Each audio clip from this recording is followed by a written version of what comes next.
안녕하세요. 저는 미녀와 야수 소리를 들으며 다들 만류했던 결혼을 굳이 했다가 이혼을 하게 된 여자입니다.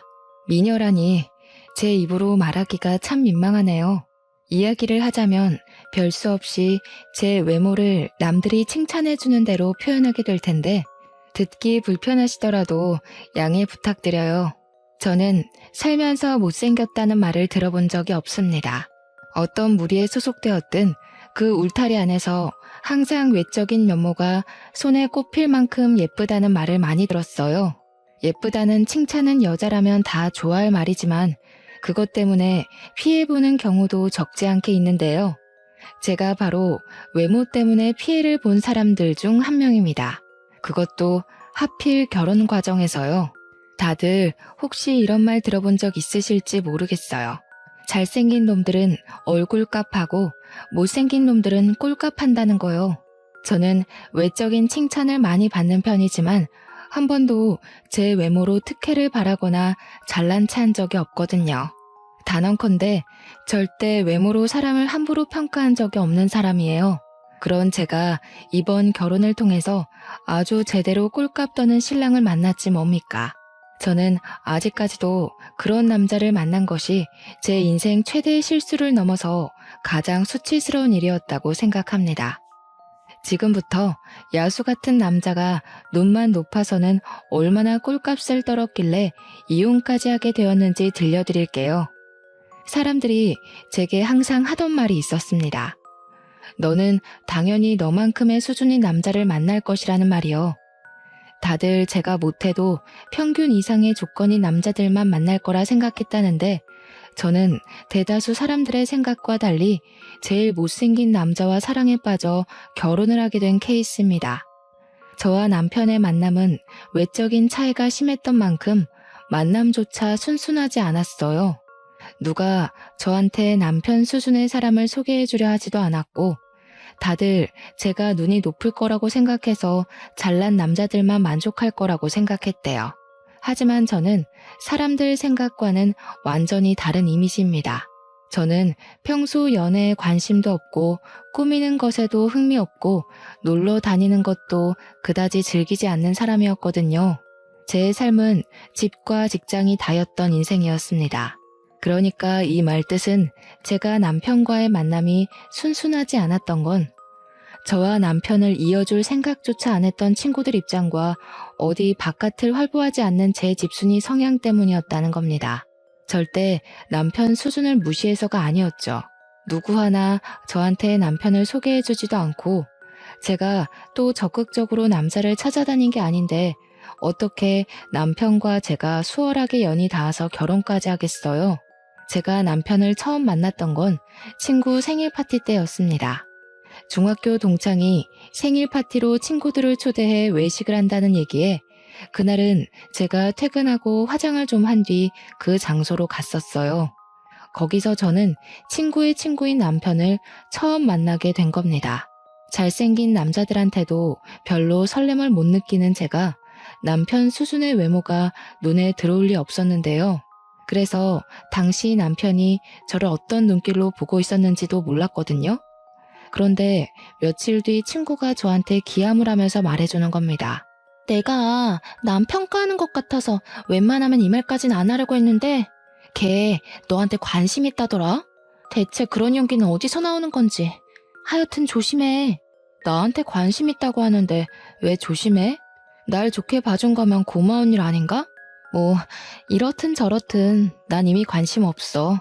조심해야 돼. 걔가 못생겼는데 자존심은 무지 세거든. 애가 착하긴 해도 너를 탐낼 수준은 아니야. 네가 천배만배 아까우니까 조심하라고. 친구가 새삼스레 이상한 걱정을 해주는데 그땐 솔직히 오버스럽게만 보였고 그런 경고를 쉽게 넘겨들었습니다. 당시에는 저의 방심이 자연스러운 거였어요. 남편이 저를 찾아올 리도 없었고 솔직히 따지자면 일면식도 없는 거나 마찬가지인데 뭘 그렇게까지 주의를 주나 싶기만 했죠. 그런데 놀랍게도 제 생각은 단 2주 만에 뒤엎어졌는데요. 남편이 제 SNS를 뒤졌는지 호텔리어인 저의 직장을 알아내서 호텔 앞으로 찾아온 거 아니겠어요? 처음에는 못 알아봤는데 웬 못생긴 남자가 저한테 말을 걸길래 고객인가 싶어서 쳐다봤고 남편이 금세 신원을 밝혀주길래 알아차렸습니다. 남편이 제게 차 한잔하자고 제안하더라고요. 저는 별 볼 일 없다고 생각해서 거절했어요. 피곤하기도 했고 연애 자체에 관심이 없었거든요. 그런데 남편이 며칠 간격으로 계속 찾아오길래 스트레스를 받기도 하면서 한편으론 좀 무서운 거 아니겠습니까? 좋게 말해도 알아듣질 못하길래 경찰에 신고할 거라고 하니까 그 뒤로는 안 나타나더라고요. 솔직히 저는 이런 경험이 한두 번이 아니었어요. 특히 고등학교 때 야간 자율학습 마치고 밤늦게 귀가를 할 때면 이런 일들이 빈번하게 일어나곤 했습니다. 그래서 남편을 거절하는 것에 대해 그리 미안한 마음도 없었어요. 저의 이런 태도는 거만이라기보단 제가 이젠 남자들의 새카만 속내를 알만한 나이이기 때문입니다. 그런데도 제가 남편과 결혼을 하게 된 건 남편한테서 계속 오는 편지 때문이었어요. 남편은 제 번호를 친구한테 들어서 알 텐데도 제 직장으로 꾸준히 편지를 보냈는데 편지에는 항상 장문의 내용이 담겨 있었습니다. 처음에는 보지도 않고 버리다가 한날 제가 인생에 대한 회의감으로 무기력한 시기가 있었습니다. 다들 한 번씩 오는 인생 슬럼프 있지 않습니까? 저도 그런 상태였어요. 그래서 마치 아침 신문을 배달받는 것처럼 오던 편지를 한번 뜯어서 읽어본 적이 있었거든요. 내용은 별거 없었습니다. 그냥 자기 일상 얘기도 있고 날씨 얘기, 인간관계 얘기 등등 누가 라디오를 들려주는 것처럼 그런 일반적인 사람의 흔적이 묻어 있었습니다. 거기서 제게 인상 깊었던 부분은 편지의 마지막 멘트에 항상 제 마음을 복돋아주는 명언이 하나씩 적혀 있었다는 겁니다. 신기하게도 그 뒤로 그 편지를 받으면서 남들 사는 세상살이를 좀 더 폭넓게 느끼게 되었고 마치 포춘 쿠키 안에 행운의 매물을 보는 것처럼 적힌 명언대로 제가 지혜로워지는 느낌까지 받았어요. 그렇게 남편이 주는 편지를 통해서 저도 모르게 자존감이 서서히 채워져 갔죠. 덕분에 슬럼프 시기도 해를 넘기지 않고 훅 지나가 버렸습니다. 그러길 1년이 지속되었을까요? 이젠 남편의 편지가 기다려지고 남편이 뭘 하고 지내는지가 궁금하더라고요. 처음으로 남편을 제대로 마주보고 앉아 대화를 나눠보고 싶다는 생각이 들었습니다. 그래서 제가 그 많은 편지를 받았음에도 불구하고 딱 한 번 답장을 보낸 적이 있었는데요. 제 전화번호와 함께 만나자는 내용을 담아서 보냈고 그렇게 저희는 정식 만남을 갖게 된 거죠. 대화를 해보니 남편은 제가 아는 남자들 중 가장 착하고 성실하고 바보 같은 사람이었습니다. 모태솔로라고 하던데 여전히 남편의 외적인 부분은 제 타입이 아니었지만 그날따라 남편이 다르게 보이더라고요. 제가 사람 내면만 보고 완벽하게 넘어가게 될 줄은 정말 상상도 못했는데 그 길로 저는 결혼 약속까지 하게 됐습니다. 주위에서 저와 남편의 관계를 정말 많이 만류했어요. 제가 아깝다는 소리를 엄청 많이 들었습니다. 당연히 그들은 저처럼 남편의 진정한 내면을 모르니 그렇게 생각할 수도 있겠죠. 그럴 것 같아서 저는 그때마다 사람 외모만 보고 마음대로 판단 짓지 말라고 따끔하게 충고하곤 했습니다. 결혼식에선 보통 신부가 눈물을 많이 보이는데 저의 경우엔 남편이 울었어요. 항상 저를 자기한테 과분한 사람이라 대우해주고 자기가 무슨 복이 있어서 저처럼 아름다운 여자랑 결혼할 기회가 닿았는지 고맙기만 하다고 하더라고요. 제가 그땐 콩깍지가 단단히 쓰였었나 봐요. 그렇게 우는 남편이 귀여워 보였습니다. 결혼해서도 남편은 제가 친정에서도 받아보지 못했던 대접을 매일같이 해주며 공주로 대해줬습니다. 남편의 마음은 고맙지만 한편으로는 남편이 자처해서 집사 노릇을 하는 게 불편해서 제가 서로 맞춰가자고 말린 적도 있었어요. 그럼에도 남편은 자기가 좋아서 하는 거라며 제게 헌신하는 걸 끝까지 고집부리더군요. 차라리 그 정도까지 제게 노력하지 않았다면 제가 남편에게 좀 덜한 배신을 느꼈을지도 몰라요. 제 인생은 가장 행복한 기점을 딱 찍고서 그대로 수직 하강하였습니다. 행복할 줄 알았던 제 결혼 생활에 금이 가기 시작한 건 남편의 잦은 술자리로 인해서 제 몸매에 변화가 오면서부터였어요. 신혼일 때 남편은 저를 여기저기 자랑을 하고 싶어 했는데요. 그 때문에 술자리를 정말 많이 돌았습니다. 그러면서 남편처럼 똑같이 모태솔로의 못생긴 친구들한테 저를 보여주며 마치 그 무리를 군림하게 된 왕처럼 행동을 했어요. 매번 착하고 순한 남편만 보다가 친구들 앞에서 기세등등한 남편의 모습을 보니 그건 제게 좀 낯설었습니다. 그래도 오죽 내가 좋아서 나를 자랑하고 싶을까 싶어 저는 남편이 같이 친구 만나러 가자고 조르는 술자리마다 함께 참석하여 남편 친구들과 잘 어울려 놀았어요. 평소 술은 입에도 안 달고 살던 제가 단기간에 술자리와 야식자리가 많아지니까 당연히 급속도로 살이 찔 수밖에 없더군요. 몸매를 관리해야 되는 직업이기도 하고 먹는 것에 욕심 없어 몰랐는데 살은 한번 찌는 게 보이기 시작하면 무서운 속도로 불어난다는 걸 알았습니다. 직장 유니폼도 작아져서 2사이즈 큰 걸로 다시 주문하는 지경까지 되고 말았죠. 내 몸 내가 찌는 거 누구보다 제가 잘 알거든요. 굳이 지적해주지 않아도 알고 있고 더 불어나기 전에 관리해야 한다는 것 정도도 인지하고 있단 말이죠. 그런데 제가 황당했던 건 눈에 띄게 살이 찌자 남편이 변하기 시작했다는 겁니다. 어느 날 남편이 반바지를 입고 지나다니는 저를 보고는 뭐라고 한 줄 아십니까? 여보, 다리가 좀 튼 것 같은데? 허벅지 사이 붙는 것 좀 봐.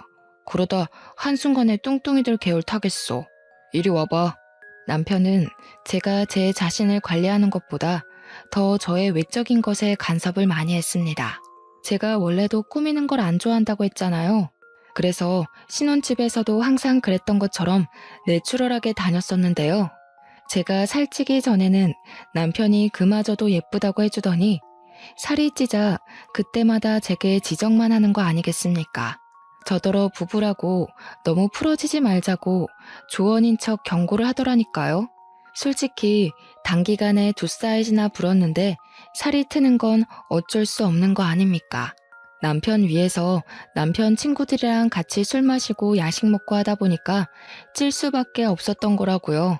그런데 남편은 그런 제 노력은 알아주지도 않고 그저 몸매만 평가를 하고 있으니 제가 서운하지 않을 수 있겠습니까? 남편이 제게 결정적으로 상처를 준 적이 있었는데요. 한 번은 남편이 저더러 임신도 안 했는데 이렇게 트면 나중에 임신해서는 몸이 더 징그러워지는 거 아니냐고 하는 거 아니겠어요? 말하는 게 좀 선 넘는 것 같은데 그만하지? 그런 말 들으면 어머님도 서운하시겠네. 임신을 하면 트는 게 당연한 거야. 그걸 징그럽다고 하면 당신은 당신이 태어난 걸 탓해야 되고 낳아준 엄마를 진작에 돌아섰어야지. 아니, 내 말은 관리하려면 할 수 있는 건데 네가 예전에 비해 나태해지니까 이런 결과를 만들어낸 게 아니냐는 거지. 뭘 또 우리 엄마 얘기까지 끌고 와. 남편은 제가 2사이즈 늘어나고부턴 저를 술자리로 부르지도 않았습니다. 너무 속보이지 않나요? 남편이 밖에 나가서 놀기 좋아하는 사람이라는 것도 결혼하고 나서 알았어요. 결혼식 올리기 전까지만 해도 항상 제 옆에만 꼭 붙어있던 사람이라서 그렇게 바깥을 나돌아다니는 사람이라는 것도 전혀 알 턱이 없었죠.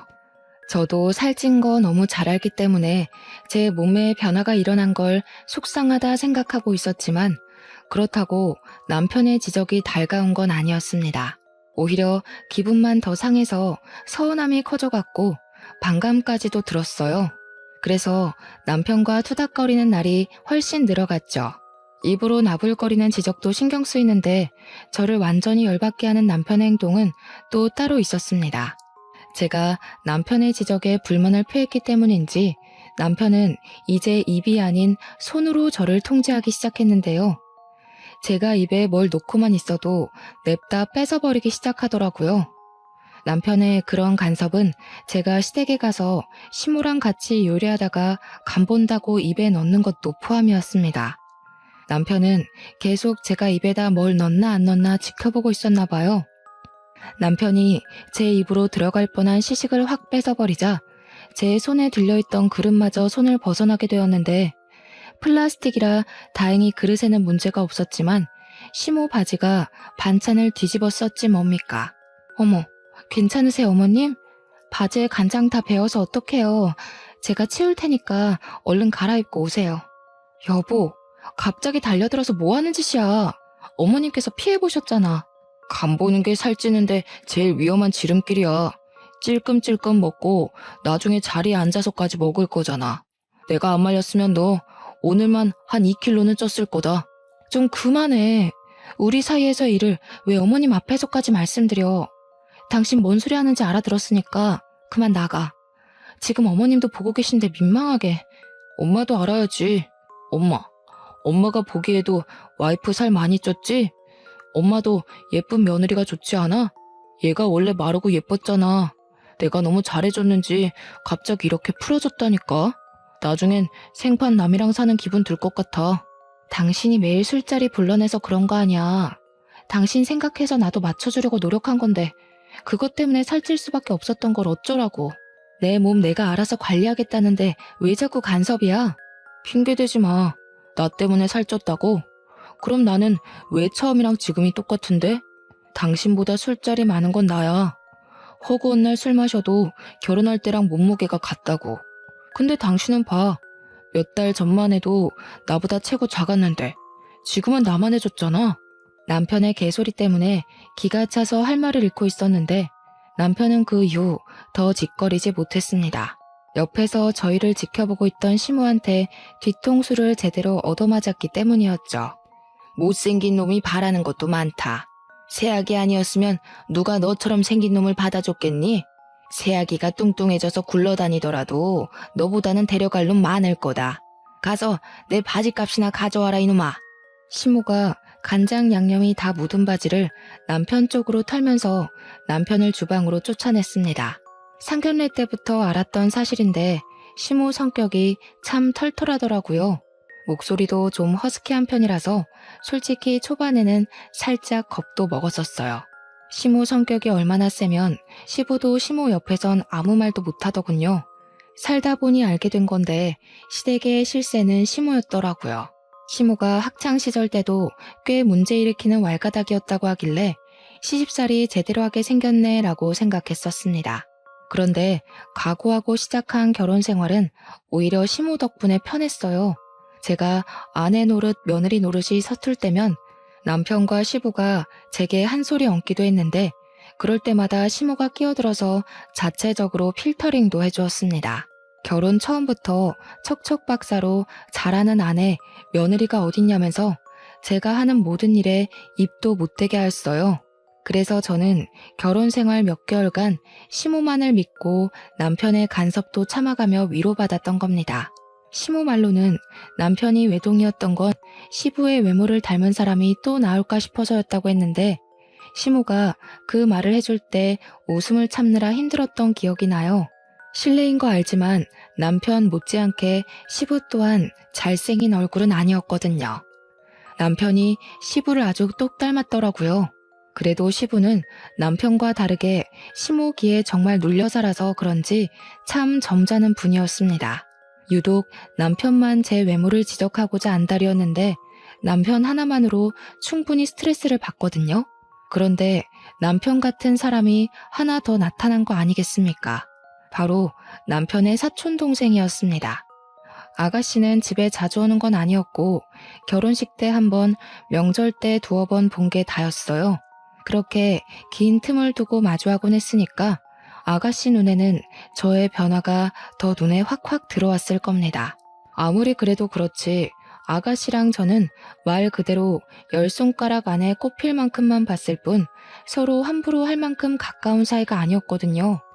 그런데 아가씨가 제 몸매를 대놓고 지적을 하더라고요. 저보다 한참 어리던데 솔직히 식구라고 해도 좀 무례한 짓 아닌가요? 아, 참고로 아가씨도 못생겼습니다. 언니, 임신도 하기 전에 살쪄서 오빠가 일할 맛이 안 나겠어요. 나중에 임신까지 하면 굴러다니는 거 아니에요? 네가 봐도 그렇지. 아무도 내 말에 동감을 안 해줘서 얼마나 억울했는데. 이참에 네가 우리 집 좀 자주 와서 내 와이프 정신 좀 차리게 해주라. 저것 봐, 다리가 완전 무다리가 됐잖아. 저게 어디 여자 다리야? 어머, 그러네. 언니, 아무리 그래도 얼굴 믿고 너무 관리 안 하는 거 아니에요?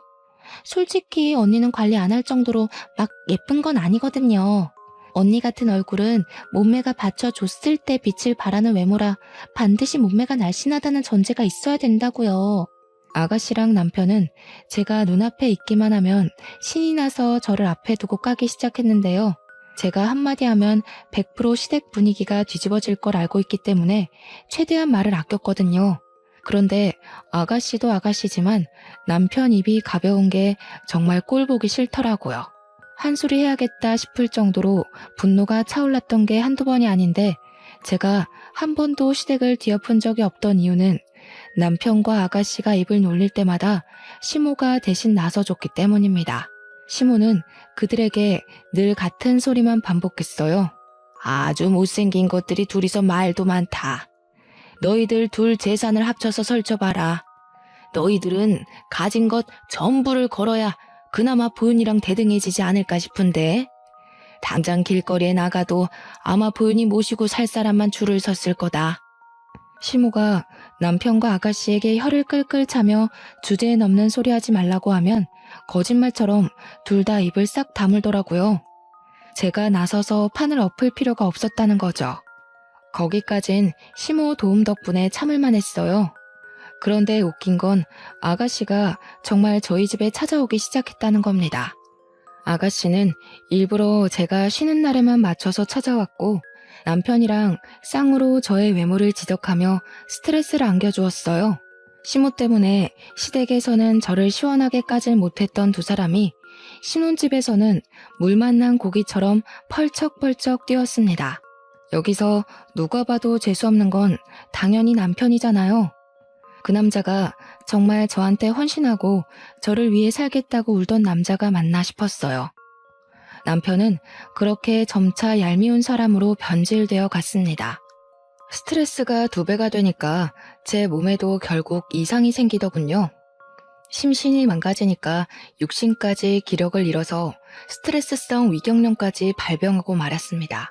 며칠간 병원 신사를 졌는데도 불구하고 이것들 하는 짓은 갈수록 더해지기만 했어요. 저도 더 이상 말대답만 해주면 안 되겠더라고요. 제 몸이 망가지니까 하늘도 저를 안쓰럽게 봐준 건지 저한테 좋은 기회를 내려준 적이 있었는데요. 언니, 저 결혼할 사람이 있는데 언니가 좀 봐주실래요?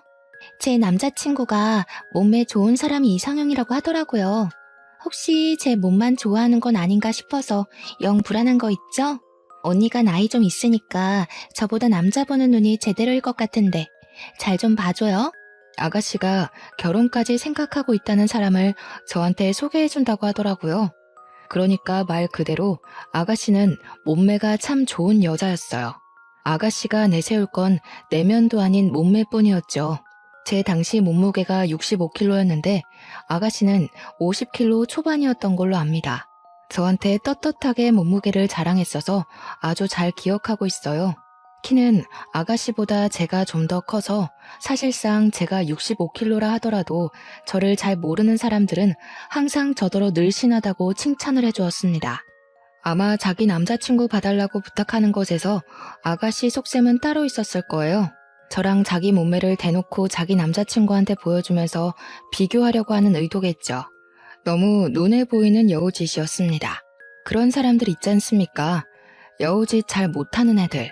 여우짓 한 번도 안 해본 애들이 어중간하게 도화살인 척하면서 본인의 매력을 반감시키는 짓 하곤 하잖아요. 아가씨가 딱 그 짝이었어요. 제 부른 몸매를 이용해서 자기 남자친구한테 점수를 더 따려는 목적으로 부탁한 거겠죠. 그 못난 속셈이 보여서 솔직히 짜증이 났지만 저는 아주 흔쾌히 수긍을 했습니다. 하늘이 주는 복수의 기회라고 생각했어요. 제가 약간의 튼살은 생겼을지라도 태생부터 군살은 별로 없는 편이었어서 들어갈 때 들어가고 나올 때 나온 라인이 약간은 남아 있었거든요. 물론 결혼 전보다는 못했지만요. 그래서 아예 작정하고 처녀 때처럼 꾸며서 나갈 생각으로 아가씨 제안을 허락했던 것입니다. 눈에는 눈, 이에는 이가 얼마나 무서운지 그 어린 아가씨한테 알려주고 싶더군요. 저는 일할 때도 피부와 속눈썹 화장만 했었는데 영상을 보고 배우기까지 하며 메이크업에 힘을 줬습니다. 아가씨가 분홍빛 화장을 자주 하더라고요. 도화살인 척 하면서 말입니다. 그래서 저도 분홍빛 계열로 메이크업을 했죠. 안 그리던 아이라인까지 그렸고요. 남자들이 환장한다는 기다란 흑색 생머리까지 했습니다. 복장은 당시가 여름이었는데 적당한 라인은 드러나되 살집은 가려지는 옷으로 골라서 입었고 아가씨가 부른 약속 장소로 갔어요. 오랜만에 꾸며서 그런지 은근슬쩍 따라붙는 남자들의 시선도 오래간만에 느꼈습니다. 결혼하기 전에는 몰랐는데 결혼하고 나니까 그런 남자들의 관심이 고맙기만 하더라고요. 그리고 먼저 도착해 있는 아가씨와 아가씨 남자친구를 마주했는데요. 정말 거짓말 아니고 아가씨 남자친구가 저를 보자마자 과자 안주를 먹다가 사례까지 들린 것 아니겠습니까? 당시 가게 분위기는 조명빛이 밝은 편이었는데 아가씨 남자친구 얼굴이 아주 새빨개진 겁니다. 누가 봐도 남자로서의 본능적인 시선과 반응이었습니다. 그보다 아가씨 표정이 아주 볼만했어요. 당시 기억으로는 아가씨도 꽤나 힘을 주고 온 차림새였던 걸로 압니다. 그럼에도 불구하고 얼굴이 못생기니까 그만한 태가 잘 안 살더라고요. 아가씨는 제가 집에서처럼 후줄근하고 꾀지지하게 나올 거라 생각했나 봐요. 제가 너무 펑퍼짐한 옷만 입고 다녀서 제 몸에 군살이 있는지 없는지도 몰랐겠죠. 아가씨는 저를 한참이나 훑어보면서 자기 남자친구의 시선 처리를 신경 썼습니다. 제가 오자마자 찬물이 확 끼얹어진 분위기였는데 속으로 좀 고소하더라고요. 내가 살이 쪄도 너는 나한테 안 된다는 걸 아가씨한테 보여준 셈이라서 정말 쌤통이었습니다. 제가 사근사근 웃을수록 아가씨 표정은 급격하게 썩어갔어요. 그리고 대화하는 내내 아가씨 남자친구는 저를 잘 못 쳐다봤습니다.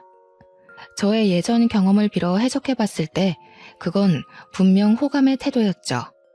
제가 웃을 때마다 아가씨 남자친구가 한 번씩 넋 놓는 표정을 지었는데 그때마다 아가씨가 짜증을 내는 바람에 제게서 시선을 거두길 반복했어요.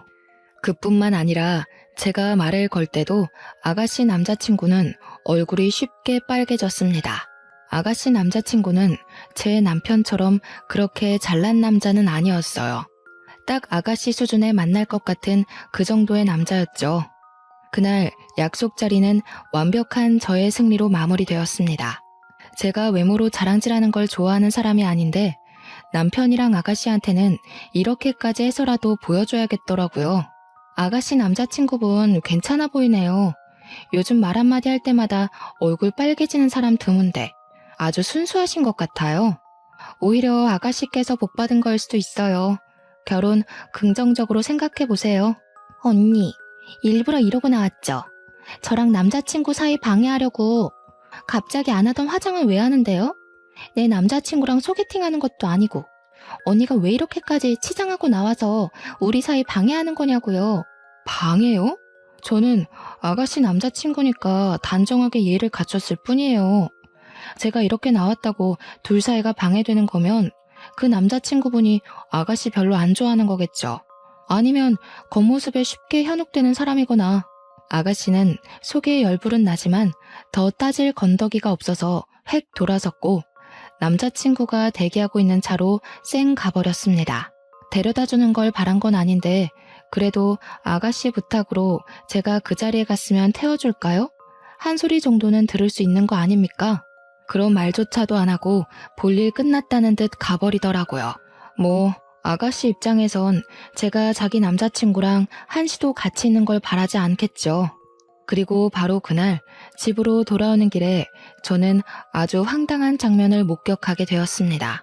집 가는 길에 남편이 잘 다니는 술집이 하나 있는데 그날 밤에도 남편이 그곳 앞에 있더라고요.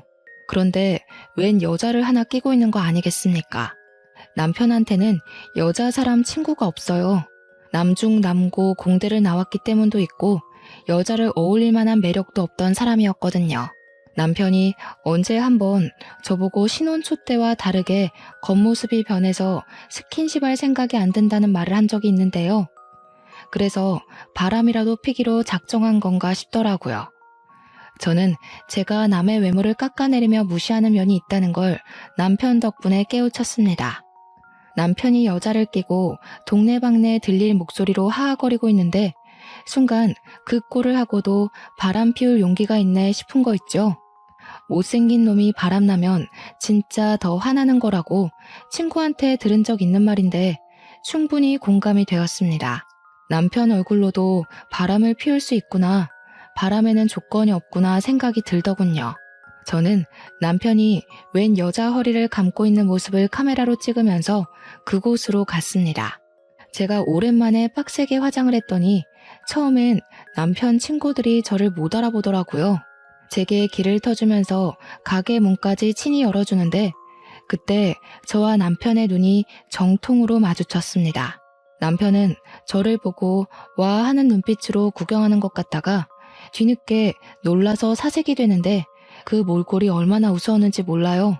그리고 남편 옆에 딱 붙어있던 여자는 역시나 남편 수준에 걸맞은 같은 급의 여자였습니다. 여보? 아니 어떻게 된 거야? 이렇게까지 차려입고 어디 갔다 오는 길인데 그보다 무슨 바람이 들어서 안 하던 치장을 다 했어? 축하해, 새 부인 맞이하게 된 거. 어머님 말대로 혼인신고 늦춘 거 너무 다행이다. 너한테 내가 너무 아깝긴 했어. 그만 이혼하자. 근데 여자분이 너무 본우는 없으시다. 고작 이렇게 생긴 남자 때문에 소송까지 당하게 생겼네요. 혼인신고 안 해도 상간녀 소송은 가능한 거 아시죠? 당시 남편 친구들은 술에 취해 있었는데 친구들이 남편 상간녀 앞에서 대놓고 상간녀와 저를 비교하며 상간녀 외모를 지적하기 시작했습니다. 남편한테 욕까지 하더라고요. 이렇게 예쁜 와이프를 두고 생기다만 여자랑 미친 짓 했다고. 넙죽 엎드려 절을 하고 살아도 모자랄 판에 왜 사서 못생긴 여자로 갈아타냐고 악담을 퍼붓더군요. 분명 방금까지 분위기가 좋았던 걸로 봤는데 순식간에 상황이 뒤바뀌어 버렸어요. 기분 나빠도 제가 나빠야 할 상황에서 오히려 상간녀가 너무 많은 지적을 당하는 바람에 여자로서 자존심이 상당히 깎였죠. 상간녀가 얼굴 벌개져선 남편을 밀치고 돌아가 버리더라고요. 상간녀야 소송해버리면 그쪽에 볼 일은 더 이상 없는 거고 저는 남편의 태도가 기분 나빴습니다. 친구들한테 따끔하게 욕을 먹으면서도 상간녀와 제 사이에서 갈피를 못 잡고 있는 거 아니겠습니까? 기분 상해서 저도 먼저 집에 돌아와 버렸는데요. 양심은 있는지 남편이 저를 급하게 뒤따라왔더라고요. 저를 붙잡더니 하는 말이 뭔 줄 아시나요? 좀 전에 있었던 불륜 현장을 변명해도 모자랄 판에 글쎄 저더러 살을 뺐냐고 묻는 거 아니겠어요? 이 와중에 그저 외적인 것만 언급하는 남편이 재수없어서 저는 들고 있던 가방으로 남편 머리통을 후려쳤습니다. 남 평가하기 전에 네 주제나 생각해. 평생 여자 못 만날 팔자 구제해줬더니 아주 꼴값을 떨고 자빠졌다. 나 너랑 이혼할 거니까 그런 줄 알아. 여보, 미안해. 나는 당연히 자기 있는 그대로가 좋아. 그런데 예쁜 거에 환장하는 건 남자로서 당연한 거니까. 자기더러 계속 살 빼면 좋겠다고 한 거야. 당신 너무 예쁜 사람인 걸 누구보다 내가 잘 아는데 결혼하고 나서는 죽어가는 꽃 같아서 그랬어. 내가 당신 자존감 높여주려고 도와준 거라고. 이러니까 모태솔로지. 넌 상대방 욕하고 단점 공격하면서 자존감을 높여주니? 내가 똑같이 해볼까? 아스팔트에 눌어붙은 껌같이 생겨가지고. 네가 돈을 잘 벌기나 해? 볼 거라고는 헌신짝처럼 애쓰는 순수한 마음밖에 없던 놈이 이젠 그마저도 사라져서 이젠 완전 볼품 없어졌네. 뭐라고? 아스팔트? 뭐? 당신 여태 나랑 살면서 그런 생각하고 있었던 거야? 내가 아무리 당신보다 못났다고 하더라도 사람은 겉모습이 다가 아니거든? 어떻게 그런 말을 할 수가 있어? 먼저 겉모습에 정신 빠져있던 게 누군데 나보고 죽어가는 꽃 같았다며? 그래, 주제도 모르고 잘도 나불거렸다. 내 주위에서 너랑 같이 사는 나더러 비 좋다고 하더라. 이혼하면 친구들이 나한테 더 능력 좋고 잘생긴 남자 소개해준다고 대기 중이야. 그런데 넌 과연 나보다 잘난 여자를 만날 수 있을까? 그럴 리가 없지.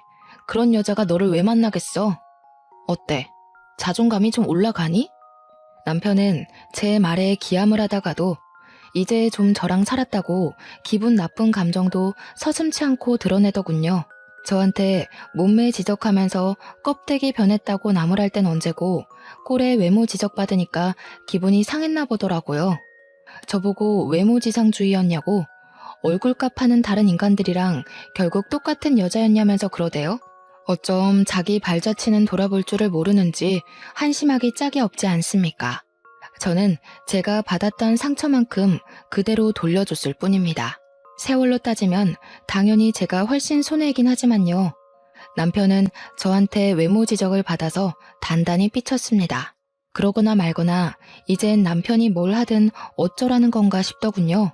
다음날 연차를 낸 저는 시댁을 먼저 찾아가 이혼을 하겠다는 의사를 밝혔고 시부모에게 남편이 바람피웠던 정황까지 낱낱이 보여줬습니다. 가장 먼저 성화를 표한 건 역시 시모였는데요. 남편이 이혼하겠다는 저를 쫓아와 곁에서 내내 불안해하고 있었거든요. 그런데 제 얘기가 끝나자마자 시모가 당장 들고 일어나 남편의 등짝을 패는 거 아니겠습니까? 남편에겐 해명의 기회조차 주지 않았습니다. 이런 멍청한 놈, 너는 네 복을 네가 들고 찬 거다 이놈아. 네가 어디 가서 보윤이 같은 여자를 만날 수 있겠냐? 아유 속 터져. 보윤이처럼 착하고 예쁜 애가 또 어디 있다고. 내가 이런 것도 자식이라고 미역국을 먹었네. 솔직히 시모가 저를 좀 많이 예뻐해 주셨습니다. 외면이든 내면이든 상관없이 저를 늘 칭찬해주던 분이셨어요. 그 때문에 저도 시모를 굉장히 잘 따랐고요. 그렇게 시모와 잘 지내던 제가 이제 그만 이 집을 나가겠다고 하니까 시모가 속상하고 마음이 안 좋았나 봅니다. 진심으로 아들을 탓하면서 한숨을 계속 쉬더라고요.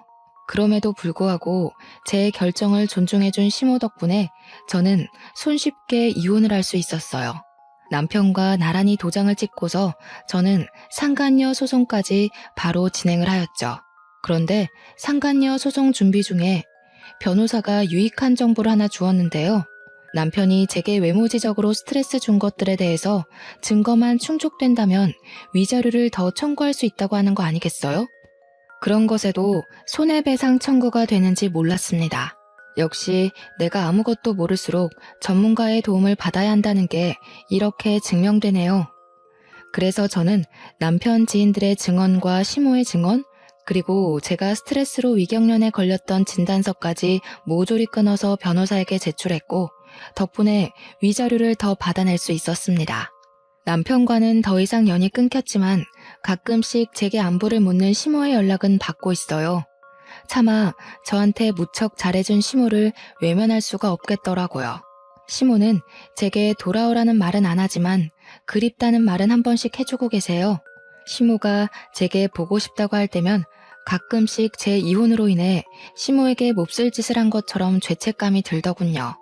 그래서 시모와는 특별한 인연으로 관계를 이어갈까 합니다. 아차차, 그리고 아가씨는 그때 저한테 인사시켜준 그 남자친구랑 헤어졌다고 하더라고요. 제가 그걸 어떻게 알게 됐냐면 아가씨가 만나던 남자가 저한테 개인적으로 연락이 왔었어요. 어떻게 제 번호를 알아냈는지 모르겠는데 아무렴 아가씨가 직접 알려줬을 리는 없으니까 혹시 아가씨 휴대폰을 좀 뒤져본 게 아닌가? 일단 그 정도로만 추측을 하고 있습니다. 어쨌든 그 남자는 저보다 7살이나 어린 남자인데요. 연락한 이유가 굉장히 당황스럽더라고요. 글쎄, 아가씨한테 헤어지자고 통보하고 저한테 대시를 하는 게 아니겠습니까? 제 사정도 모르고 연락을 한 것 같길래 제가 이혼녀라고 말을 해줬거든요. 그런데 아무리 말해도 그 남자는 자기 그런 거 상관없다면서 자기는 외모보다는 내면을 바라본다고 그날 아가씨가 저를 소개해줬을 때 대화해보니 너무 자기 타입이었다고 하는 거 아니겠어요? 듣는데 어쩜 제 못난 전남편과 수법이 똑같던지 고작 2-3시간 만에 제 내면을 보였을 리가 있겠어요? 결국 자기도 내 외모에 반해놓고 내면 타령을 하면서 입에 발린 말을 해대는데 자꾸만 전 남편 모습이 겹쳐서 불쾌하더라고요. 제가 말씀드렸죠. 이 남자도 딱 아가씨 수준에 걸맞은 촌스러운 남자라는 건 말입니다. 저한테 내면 타령하면서 매달리는데 한숨밖에 안 나오더군요. 그냥 차단 박으려고 했는데 과거에 저한테 막말하던 아가씨가 떠올랐지 뭡니까. 유일하게 아가씨한테만 별 타격을 못 주고 이혼해버렸는데 마지막 피 한 방울까지 제대로 빨아먹어주고 싶더라고요. 그래서 그 남자애가 연락 온 거 전부 캡처해서 아가씨한테 전송해버렸습니다. 아가씨가 곧바로 전화가 오길래 받지도 않고 끊었더니 제가 받을 때까지 미친 듯이 연락을 해대더라고요. 벼랑간 더 이상은 제 손밖을 벗어난 일이라 생각하고 남자애랑 아가씨 둘이서 잘 해결하길 바랄 뿐으로 손 털어버렸네요. 그리고 저는 현재 이혼녀지만 당당하게 살고 싶어서 다이어트를 열심히 했어요. 식사량만 줄였더니 바로 5kg가 빠져버리더군요. 이 기회에 아예 몸을 제대로 만들고 싶어서 헬스장까지 등록했고 운동하다 보니까 새로운 곳에 재미까지 들려버리고 말았죠. 1년 동안 개인 운동 다니면서 트레이너의 추천으로 지금 피트니스 대학에 나갈 준비 중에 있습니다. 한 번도 도전해보지 않았고 감히 상상도 못해본 길인데 하루하루 준비해 가는 날이 알차고 힐링도 많이 되더라고요. 마치 제2의 인생이 시작된 기분이랄까. 아마 제가 아이가 없었기 때문에 아무 일 없던 것처럼 싱글로 빠르게 복귀할 수 있지 않았나 싶습니다. 다른 사연들 보니까 아이 때문에 이혼을 하고도 고충을 겪는 분들 꽤 되시더라고요. 홀로 아이를 키우다 보니 사회적 억압도 2배, 책임감도 2배, 스트레스도 2배가 아닙니까? 저도 저지만 사실 그런 분들이 정말 대단하고 존경스러운 여성분들이 아닌가 싶어요. 어떻게 그런 걸 다 이겨내고 앞으로 전진할 수 있는 건지, 희망을 꿈꿀 수 있는 건지 놀랍기만 하네요. 그런 게 엄마들만이 가질 수 있는 초능력인 걸까요? 그리고 제가 사연을 쓰는 동안 외적인 비하 발언을 많이 할 수밖에 없었는데요. 전 남편의 가벼운 행실을 참기만 할 수가 없어서 저도 모르게 똑같이 행동을 해버렸어요. 그 부분은 반성하고 있고 어디 가서 함부로 남의 겉모습만 보고 판단하지 않도록 저를 끊임없이 돌아보고 있습니다. 제게 피해를 주는 발언에 맞서는 게 아니라면 앞으로도 쭉 외모 평가는 할 생각이 없습니다. 계속 조심할 거고요. 어찌 보면 별일 아닌 걸로 이혼을 했다고 생각할 수도 있겠지만 저는 제 자존감을 지키고 싶었어요. 저를 함부로 대하는 사람과 평생을 함께할 자신이 없어서 그만 이혼이란 길을 선택한 것이니 제 결정에 후회는 하지 않습니다. 가벼운 선택을 했다고 보진 말아주셨으면 좋겠어요. 다들 나를 지키는 방법은 많고도 다양한 거잖아요? 그만 제 사연을 마무리하도록 하겠습니다. 들어주셔서 너무 감사드려요.